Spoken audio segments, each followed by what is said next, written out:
El gato negro, de Edgar Allan Poe. Relativamente a la más extraña y sin embargo más familiar historia, que voy a extender por escrito, no aguardo ni solicito el crédito. Verdaderamente sería insensato esperarlo en un caso en que mis sentidos arrojan su propio testimonio. Sin embargo, yo no estoy loco, y ciertamente no sueño. Pero mañana muero, y hoy querría aliviar mi alma. Mi designio inmediato de presentar ante el mundo, clara y sin comentarios, una serie de simples acontecimientos domésticos. Por sus consecuencias, estos acontecimientos me han aterrorizado, me han torturado, me han anonadado. Con todo, yo no trataré más que de aclararlos. Para mí no han presentado quizás más que horror. A muchas personas parecerán menos terribles que estrambóticos. Quizás, más tarde, se encontrará una inteligencia que reducirá a mi fantasma a su estado natural. Inteligencia más calmada, más lógica y sobre todo menos excitable que la mía, que no encontrará en las circunstancias que relato con terror más que una sucesión de causas y defectos muy naturales. En mi infancia había sido conocido por la docilidad y humanidad de mi carácter. Mi ternura de corazón era tan extremada que había hecho de mí el juguete de mis camaradas. Tenía frenesí, particularmente por los animales, y mis parientes me habían permitido poseer una gran variedad de favoritos. Pasaba con ellos casi todo el tiempo, y nunca me consideraba tan feliz como cuando les daba de comer o acariciaba. Esta particularidad de mi carácter aumentó con los años, y cuando llegué a ser un hombre, vino a constituir uno de mis principales motivos de placer. Para los que han profesado afecto a un perro, fiel e inteligente, no tengo necesidad de explicar la naturaleza o la intensidad de goces que puede esto proporcionar. ¿Hay en el desinteresado amor de un animal, en su abnegación, alguna cosa que va directamente al corazón del que ha tenido frecuentemente la ocasión de experimentar la humilde amistad y la fidelidad de la envoltura del hombre natural? Me casé joven y fui dichoso con encontrar en mi mujer una disposición simpática a la mía. Observando mi afección por estos favoritos domésticos, no perdió ocasión alguna de proporcionarme los de la especie más agradable. Teníamos pájaros, un pez dorado, un perro bellísimo, conejos, un pequeño mono y un gato. Este último animal era notablemente robusto y hermoso, completamente negro y de una sagacidad maravillosa. Refiriéndose a su inteligencia, mi mujer, que en el fondo no era poco supersticiosa, hacía frecuentes alusiones a la antigua creencia popular, que miraba en todos los gatos negros brujas disfrazadas. No significa esto que ella hablase siempre seriamente sobre este punto, y si lo menciono, es sencillamente porque me viene a la memoria en este momento. Plutón. Este era el nombre de mi gato. Era mi favorito, mi camarada. Yo le daba de comer y él me seguía por la casa donde quiera que fuese. Esto me tenía tan sin cuidado que llegué a permitirle que me acompañara por las calles. Nuestra amistad subsistió así muchos años, durante los cuales el total de mi carácter, por obra del demonio de la intemperancia, me avergüenzo de confesarlo, sufrió una alteración radicalmente mala. Me hice de día en día más taciturno, más irritable, más indiferente a los sentimientos de los otros. Me permití emplear un lenguaje brutal con mi mujer. Con el tiempo, aún la injurié con violencias personales. Mis pobres favoritos naturalmente debieron sentir el cambio de mi carácter. No solamente los abandoné, sino que los maltrataba. En cuanto a Plutón, todavía tenía para él una consideración suficiente que me impedía pegarle, mientras que no me daba escrúpulos de maltratar a los conejos, al mono y aún al perro, cuando por acaso o por cariño se encontraban en mi camino. Mi mal me invadía cada vez más, porque el mal es comparable al alcohol, y con el tiempo Plutón mismo, que mientras tanto envejecía y que naturalmente se iba haciendo un poco desapacible, Plutón mismo empezó a conocer los efectos de mi carácter malvado. Una noche, como yo entrase en casa muy ebrio, saliendo de una de mis habituales tabernas del barrio, imaginé que el gato evitaba mi vista. Lo agarré, mas el espantado de mi violencia me hizo en una mano con sus dientes una herida muy leve. Mi alma original pareció que abandonaba mi cuerpo, y una rabia superdiabólica, saturada de ginebra, penetró en cada fibra de mi ser. Saqué del bolsillo del chaleco un cortapluma, lo abrí, agarré al pobre animal por la garganta y deliberadamente le hice saltar un ojo de su órbita. Me avergüenzo, me abraso, me estremezco al escribir esta abominable atrocidad. Cuando mi razón volvió por la mañana, cuando se hubieron disipado los vapores de mi crápula nocturna, experimenté una sensación mitad horror, mitad remordimiento, por el crimen de que me había hecho culpable, pero era todo a lo más un débil y equívoco sentimiento. Y el alma no sufrió las heridas. Me sumí en los excesos y bien pronto ahogué en vino todo recuerdo de mi acción. Entretanto, el gato sanó lentamente. La órbita del ojo perdido presentaba, es verdad, un aspecto horroroso, pero en adelante no pareció sufrir. Iba y venía por la casa, según su costumbre, pero como llegara a verme, huía en mi aproximación con horror extremo. Me restaba lo bastante de mi antiguo corazón para sentirme afligido por esta antipatía evidente de parte de un ser que tanto me había amado otras veces. Pero este sentimiento dio bien pronto lugar a la irritación. Y entonces apareció como para mi irrevocable caída el espíritu de la perversidad. De este espíritu la filosofía no da cuenta alguna. Con todo, tan seguro como existe mi alma, yo creo que la perversidad es uno de los primitivos impulsos del corazón humano, una de las indivisibles primeras facultades o sentimientos que dan la dirección al carácter del hombre. ¿Quién no se ha sorprendido 100 veces cometiendo una acción sucia o vil, por la sola razón que él sabía no debía cometer? No tenemos una perpetua inclinación, no obstante la excelencia de nuestro juicio, a violar lo que es ley, simplemente porque comprendemos que es ley. Este espíritu de perversidad, repito, llegó a causar mi ruina completa. Es ese deseo ardiente, insondable del alma, de atormentarse a sí misma, de violentar su propia naturaleza, de hacer el mal por amor al mal, quien me impulsaba a continuar y últimamente a indisponer el suplicio que había impuesto al inofensivo animal. Una mañana, a sangre fría, le puse un nudo corredizo alrededor del cuello y lo ahorqué en una rama de un árbol. Lo ahorqué ahogado en lágrimas mis ojos, con el más remordimiento en el corazón. Lo ahorqué porque yo sabía que él me había amado y porque sentía que no me hubiese dado ningún motivo de cólera. Lo ahorqué porque sabía que haciéndolo así cometía un pecado mortal que comprometía mi alma inmortal, al punto de colocarla, si tal cosa es posible, fuera de la misericordia infinita del Dios misericordiosísimo y terribilísimo. En la noche que siguió al día en que fue concebida esta cruel acción, fui despertado a los gritos de ¡fuego! Las cortinas de mi lecho estaban convertidas en llamas. Toda la casa estaba ardiendo. No sin gran dificultad, escapamos del incendio mi mujer, un criado y yo. La destrucción fue completa, fue absorbida toda mi fortuna, y entonces me entregué a la desesperación. No pretendo establecer una relación de la causa con el efecto. Entre la atrocidad y el desastre, estoy muy por encima de esta debilidad, mas doy cuenta de una cadena de hechos, y no quiero descuidar ni un solo eslabón. El día que siguió al incendio, visité las ruinas. Los muros habían caído a tierra, exceptuando uno solo, y esta sola excepción encontró ser un tabique interior poco sólido, situado casi a la mitad de la casa, y contra el cual se apoyaba la cabecera de mi lecho. La fábrica había aquí resistido en gran parte a la acción del fuego, cosa que yo atribuí a que recientemente se había renovado.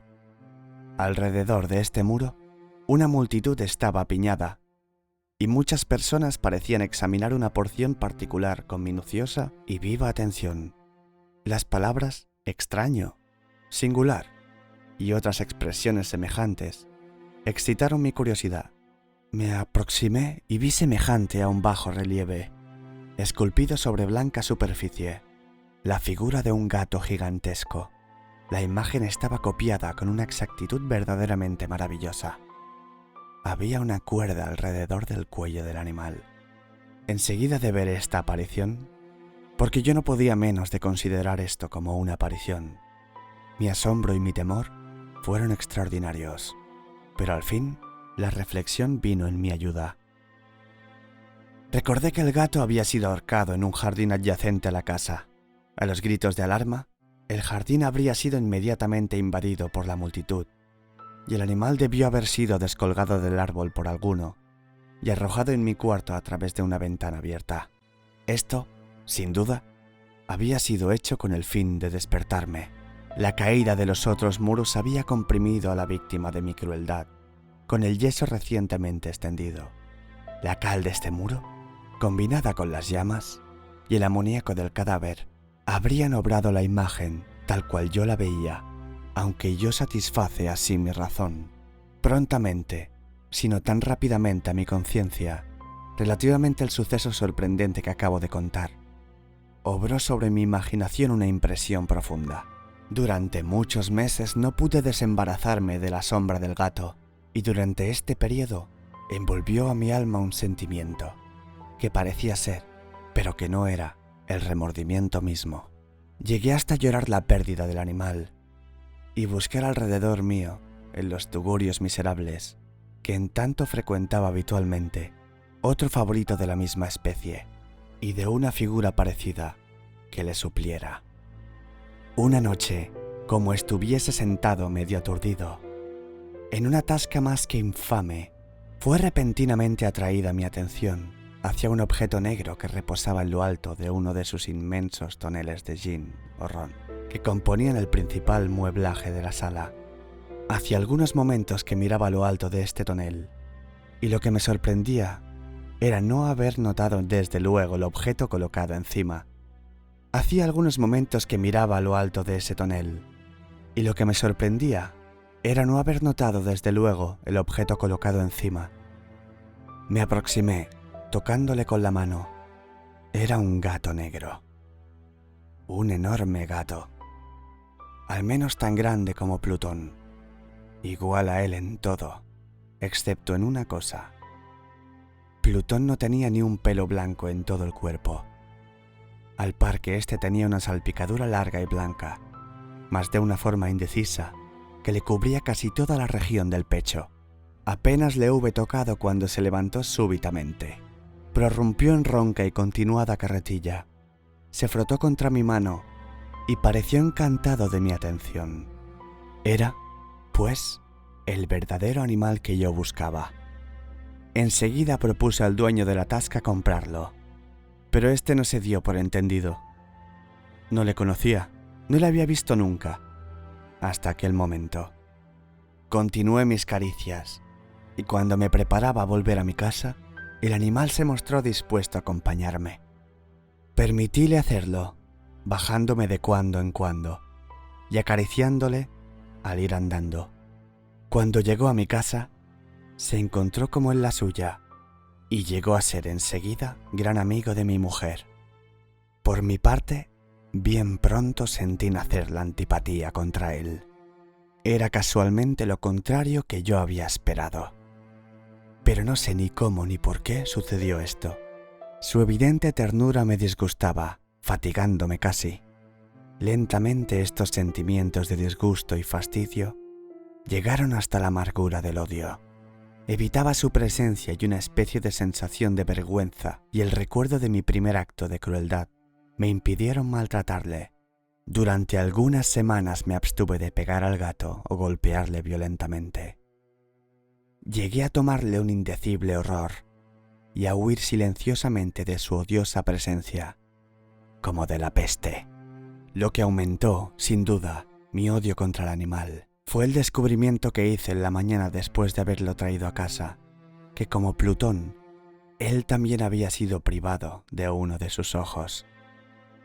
Esta circunstancia no atribuyó más que hacerle aún más querido a mi mujer, que, como ya he dicho, poseía en alto grado esta ternura de sentimiento que había sido mi rasgo característico y mi manantial frecuente de mis más sencillos y puros placeres. Sin embargo, el cariño del gato para conmigo parecía acrecentarse en razón directa de mi aversión contra él. Seguía mis pasos con una tenacidad que sería difícil hacer comprender al lector. Cada vez que me sentaba, él se acurrucaba bajo mi silla o saltaba sobre mis rodillas, cubriéndome de sus caricias horrorosas. Si me levantaba para andar, él se metía entre mis piernas y casi me dejaba caer al suelo. O bien introduciéndome sus largas y agudas garras en mis vestidos, trepaba de esta manera hasta mi pecho. En estos momentos, aunque yo deseaba matarle de un golpe, me detenía. En parte por el recuerdo de mi primer crimen, pero principalmente, debo confesarlo, por un verdadero terror que me causaba el animal. Este terror no era positivamente el terror de un mal físico, y sin embargo, me sería muy difícil definirlo de otra manera. Estoy casi avergonzado de confesarlo. Sí, aun en este lugar de criminales, casi me avergüenzo al confesar que el terror y el horror que me inspiraba el animal se habían aumentado por una de las más grandes quimeras que es posible concebir. Mi mujer había llamado mi atención más de una vez sobre el carácter de la mancha blanca de que he hablado y que constituía la única diferencia visible entre el nuevo animal y el que yo había matado. El lector recordará sin duda que esta marca, aunque grande, estaba primitivamente indefinida en su forma, pero lentamente, por grados imperceptibles, y que mi razón me esforzó largo tiempo en considerar cómo imaginarlos, había tomado a la larga una rigurosa precisión de contorno. Era, pues, la imagen de un objeto que me hace estremecer al nombrarlo. Era lo que sobre todo me hacía tener al monstruo horror y repugnancia, y que me había impulsado a librarme de él si me hubiera atrevido. Era, pues, como digo, la imagen de una cosa horrorosa y siniestra, la imagen de la horca. Oh, lúgubre y terrible máquina, máquina del horror y del crimen, de agonía y de muerte. Y he aquí que yo era un miserable, más allá de la miseria posible de la humanidad. Una bestia bruta, de la cual yo había con desprecio destruido al hermano, una bestia bruta creando para mí, para mi hombre formado, la imagen del Dios Altísimo, un tan grande e intolerable infortunio. Ay, yo no conocía el descanso del reposo, ni de día ni de noche. Durante el día del animal, no me dejaba ni un instante, y en la noche, a cada momento, cuando salía de mis sueños llenos de angustia indefinible, era para sentir el tibio aliento de la limaña sobre mi rostro y su inmenso peso, encarnación de una pesadilla que yo era imponente para sacudir, posada eternamente sobre mi corazón. Bajo la presión de tormentos semejantes, lo poco de bueno que restaba en mí sucumbió. Pensamientos malvados vinieron a ser mis íntimos, los más sombríos y malvados de mis pensamientos. La tristeza de mi humor habitual acrecentó hasta odiar todas las cosas y toda la humanidad, y sin embargo mi mujer no se quejaba nunca. Ay, era mi sufre-dolores ordinario, la más paciente víctima de mis repentinas, frecuentes e indomables erupciones de una furia la cual me abandona ciegamente. Un día me acompañó, para un quehacer doméstico, al sótano del viejo edificio donde nuestra pobreza nos obligaba a habitar. El gato me seguía por los rígidos escalones de la escalera y, habiéndome tirado de cabeza, me exasperó hasta la demencia, levantando el hacha y olvidando en mi furor el temor pueril que hasta entonces había retenido mi mano. Dirigí al animal un golpe que hubiese sido mortal si le hubiese alcanzado como deseaba. Pero el golpe fue detenido por la mano de mi mujer, Esta intervención me produjo una rabia más que diabólica. Desembaracé mi brazo del obstáculo y le hundí mi hacha en el cráneo. Cayó al instante muerta, sin exhalar un gemido. Terminado este horrible asesinato, me puse inmediata y muy deliberadamente a tratar de esconder el cuerpo. Comprendí que no podía hacerle desaparecer de la casa, ni de día ni de noche, sin correr el peligro de ser observado por los vecinos. Muchos proyectos se cruzaron en mi mente. Pensé un momento en dividir el cadáver en pequeños pedazos y destruirlos por el fuego. Resolví después cavar una fosa en el suelo de la bóveda. Luego imaginé arrojarlo al pozo del patio. Más tarde, meterlo en un cajón, como mercancía, en las formas usadas, y encargar a un mandadero que lo llevase fuera de la casa. Finalmente, me detuve ante un expediente que consideré como el mejor de todos. Determiné emparedarlo en el sótano, como se dice que los monjes de la Edad Media emparedaban a sus víctimas. El sótano parecía muy bien dispuesto para semejante designio. Los muros estaban construidos descuidadamente y hacía poco habían sido cubiertos, en toda su extensión, de una masa de mezcla que la humedad había impedido endurecer. Además, en uno de los muros había un bulto causado por una falsa chimenea, o especie de hogar, que había sido tapado y fabricado en el mismo orden que el resto del sótano. No dudé que me sería fácil quitar los ladrillos de este sitio, introducir el cuerpo y emparedarlo del mismo modo, de manera que ningún ojo humano pudiera imaginar nada sospechoso. Y no fui engañado en mi cálculo. Con la ayuda de una palanca quité facilísimamente los ladrillos, y habiendo aplicado cuidadosamente el cuerpo contra el muro interior, lo sostuve en esta postura, hasta que restableciese, sin gran trabajo, toda la fábrica en su primitivo estado. Habiéndome procurado una argamasa de cal y arena con todas las precauciones imaginables, preparé una masa, una blanqueadura, que no podía distinguirse de la antigua, y cubrí con ella escrupulosamente al nuevo tabique. El muro no presentaba la más ligera señal de renovación. Quité todos los escombros con el esmero más prolijo y expurgué el suelo, por decirlo así. Miré triunfalmente alrededor mío y me dije, aquí al menos mi trabajo no ha sido perdido. Mi primer pensamiento fue buscar al animal que había sido causa de desgracia tan grande, porque yo al fin había resuelto darle muerte. Si hubiera podido encontrarle en aquel momento, su destino estaba cumplido, pero parecía que el artificioso animal se había alarmado por la violencia de mi acción reciente y tenía cuidado de no presentarse en mi actual estado de humor. Es imposible describir o imaginar la profunda, la feliz sensación de consuelo que la ausencia del detestable animal obraba en mi corazón.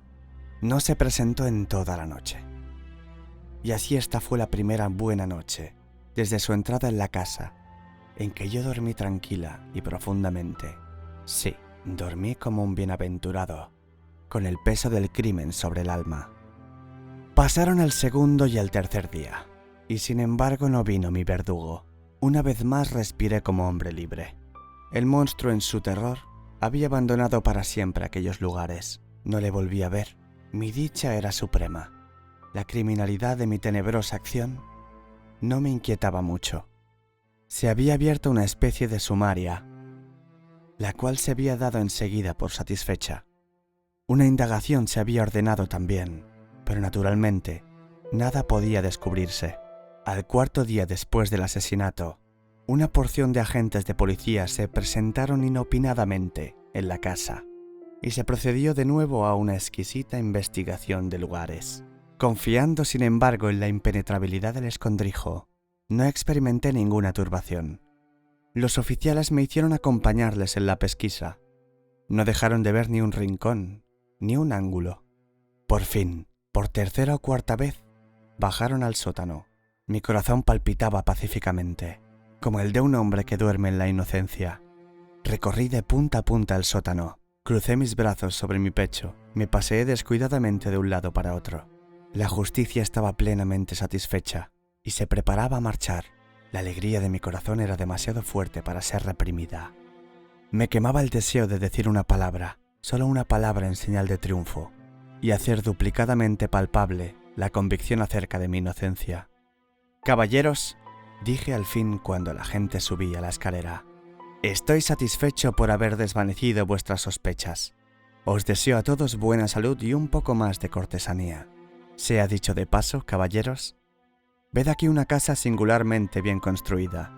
En mi rabioso deseo de decir alguna cosa con aire deliberado, entendí apenas lo que hablaba.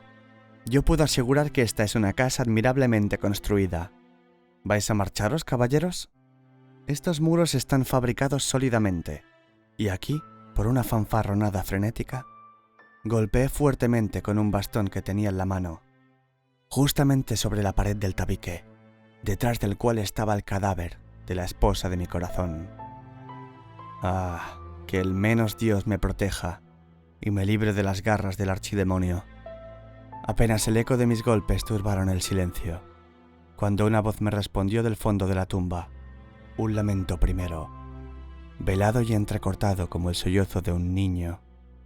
Luego, enseguida, inflamándose en un grito prolongado, sonoro y continuo, anormal y antihumano, un aullido, un alarido mitad horror, mitad triunfo, como solamente puede salir del infierno. Horrible armonía brotando a la vez de las gargantas de los condenados en sus torturas y de los demonios regocijándose en su condenación. Contaros mis pensamientos sería insensato. Me sentí desfallecer y caí tambaleando contra el muro opuesto. Durante un momento los agentes colocados sobre los escalones quedaron inmóviles, estupefactos por el terror. Un instante después, una docena de brazos robustos caían demoledores sobre la pared que vino a tierra de un golpe. El cuerpo, ya muy destrozado y cubierto de sangre cuajada, estaba derecho ante los ojos de los espectadores. Sobre su cabeza, con las rojas fauces dilatadas y el ojo único despidiendo fuego, estaba colocada la abominable bestia, cuya astucia me había inducido al asesinato y cuya voz acusadora me había entregado al verdugo. Yo había emparedado al monstruo en la tumba de mi infortunada víctima.